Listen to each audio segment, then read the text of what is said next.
জয় হিন্দ দোস্ত আপোনাৰ মাজলৈ বহুতে ভাল খবৰ এটা লৈ আহিছোঁ। অসম চৰকাৰ চাকৰি 2025 পুনৰ নতুনকৈ পদ মুকলি কৰিছে গ্ৰেড 3 বাবে। আৰু এই পদবোৰ কাৰণে আপোনাক কোৱালিফিকেশ্যন কিমান লাগিব, কিমান এজ লিমিট লাগিব, কোনসকল ল'ৰা ছোৱালীয়ে এই পদৰ কাৰণে এপ্লাই কৰিব পাৰিব, ফুল ইনফৰ্মেশ্যন এই ভিডিঅ'টোৰ মাধ্যমে দিব বিচাৰিছোঁ। যদি প্ৰথমবাৰ কাৰণে আমাৰ চেনেলটোলৈ আহিছে তেনেহ'লে চেনেলটো ছাবস্ক্ৰাইব কৰি বেল আইকনটো বজাই ল'ব, যেতিয়া আমি নতুন ভিডিঅ' আপলোড কৰোঁ আপোনালোকে আগতীয়াকৈ আমাৰ ভিডিঅ'বোৰ পাবৰ কাৰণে। আৰু আপোনালোকে ভিডিঅ'বোৰ স্কিপ নকৰিব, সম্পূৰ্ণ চাব। সম্পূৰ্ণ চালে আপোনালোকে ভালদৰে বুজি পাব, নহ'লে আপোনালোকে কোনো ধৰণৰ বুজি নাপাব। গতিকে আপোনালোকে ভিডিঅ'টো সম্পূৰ্ণলৈ চাব। আৰু এইখনে হৈছে এডভাৰটাইজমেণ্টখন, এটা আপোনালোকে চাব পাৰে। Grade 3 non technical health education junior assistant and basic health worker কাৰণে এই পদবোৰ মুকলি কৰা হৈছে।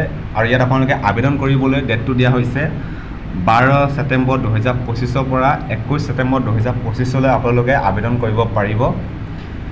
আবেদন কৰিবলৈ আপোনালোকৰ অফিচিয়েল ৱেবছাইটটো হৈছে www.dhs.assam.gov.in আপোনালোকে গৈ এপ্লাইটো কৰি ল'ব পাৰিব। আৰু ইয়াত আপোনালোকৰ টোটেল পষ্ট আছে 191টা। তাৰে ভিতৰত হেল্থ এডুকেশ্যনৰ কাৰণে আছে 78টা, জুনিয়ৰ এছিষ্টেণ্টৰ কাৰণে আছে 72টা, বেচিক হেল্থৰ কাৰণে আছে আপোনালোকৰ 41টা।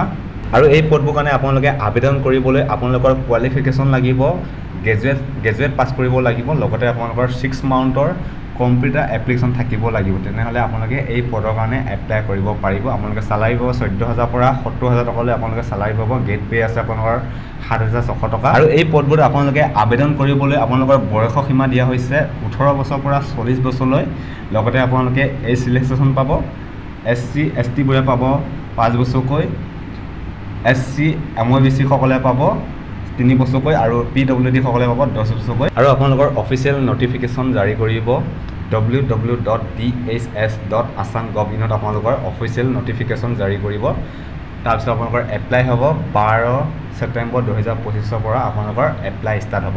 চ' আপোনালোকৰ যদি এই পদবোৰ কাৰণে আপোনালোকে ইণ্টাৰেষ্টিং হয় তেনেহ'লে এপ্লাইটো কৰি ল'ব। অফিচিয়েল ৱেবছাইটত গৈ আপোনালোকে এপ্লাইটো কৰি ল'ব। থেংক ইউ গাইজ ভিডিঅ' চোৱাৰ বাবে।